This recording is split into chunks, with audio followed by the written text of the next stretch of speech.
today's TANAP tutorial, participant selection criteria. Today we are going to learn how to set up our own selection criteria. Here on the researcher dashboard, just click participant selection criteria.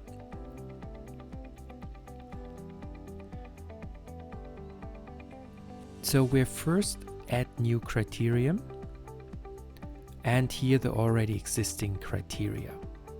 So you see, for example, demographics, gender, mother tongue, eye color, handedness, and they are both grouped into these groups, demographics and body.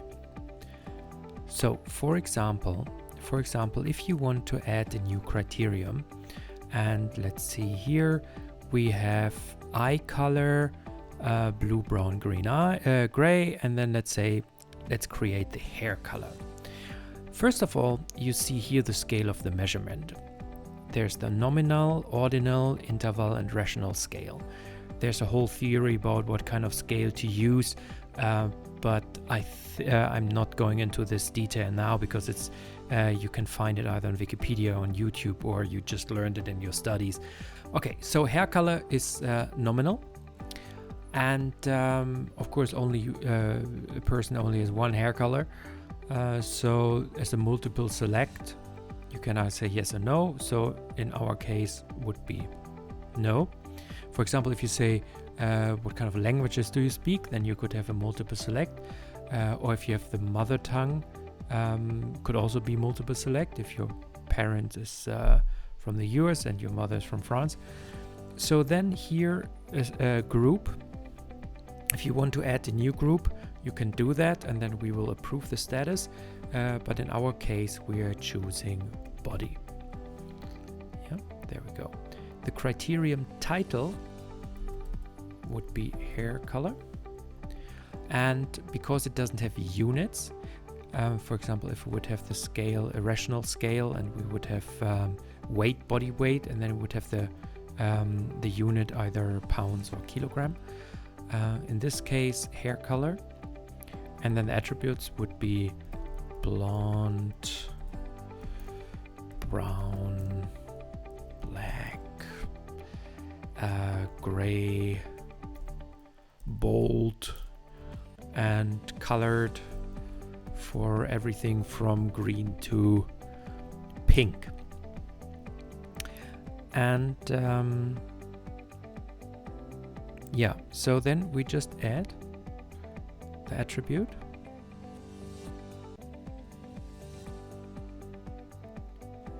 and then you see here down here, because I have an admin account, it says like this now, but you see here body, hair color, black, blonde, colored, and gray, and I can approve it or deny it. And then afterwards, after we as admins approve it, then you can use it later on in your when setting up a study. So just to show you again where to use these participant criteria, we go back to my dashboard and create a new study. Oh wait, sorry, we do it easier. So we have already our demo study created, and let's go in there. If you haven't watched that video yet, because it's already filled out, here you can choose your participant criteria, and here with birthday, gender, mother tongue, weight, handedness, height, eye color. And because I as an admin haven't approved the new criterion, you can't see it here yet, but if I would have approved it, you could see it here. And the attributes for that, you know, this blonde and okay, let's do this again. So we choose the eye color, and you see here, oh there it is, eye color. The attributes would be blue, brown, green, and gray. And for our example with the hair color, here as the attributes, there would be blonde, brown, gray, and colored. And if you, for example, ask for height, then the people obviously don't have attributes because we range in our height. And yeah, so that would be the researcher side for participant criteria. But if we would go to participant dashboard, not researcher dashboard, but the participant dashboard, so the side of the participant, they here have something like it's called there are 8 new unanswered questions waiting for you. So this is the study selection. Then they are just clicking here and they can fill out the criteria which you have asked them for example, birthday, gender, mother tongue, eye color, handedness.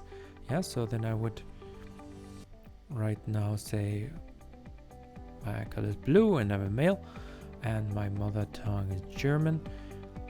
Then I can click and I'm just answering what I want to answer. And if I don't want to answer income of my parents, then I'm just not answering it.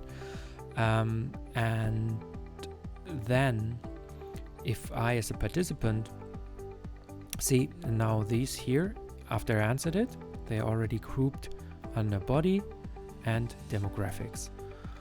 And every time a researcher adds a new criterion, then here we will see there are 5 new. This number always will change. Yeah, because I answered 3, there still stands there 5 new answers and a question waiting for you. And the more questions you answer as a participant, the easier it is for you to click on or to find studies which are perfectly fitting for you. And down here, the available studies, you will have 2 options. Either eligibility is yes, because your participant criteria fully match, or imagine you only want to have people with brown eyes and colored hair. And then you click your eye color is brown, but you didn't answer the question of colored hair. Then here under eligibility, it would say there's still a few questions you have to answer. Please do that before we can determine if you can participate or not. So in this way, we can, we take a lot of pain from the participants to, click on the study, answer pre-selection questions, don't fit the profile, open the next study, don't fit the profile, open the next study. So in this way, those participants only take their time to actually do the studies and not try to fill out the pre-screen questions. Okay, that's already it for the tutorial how to create participant criteria.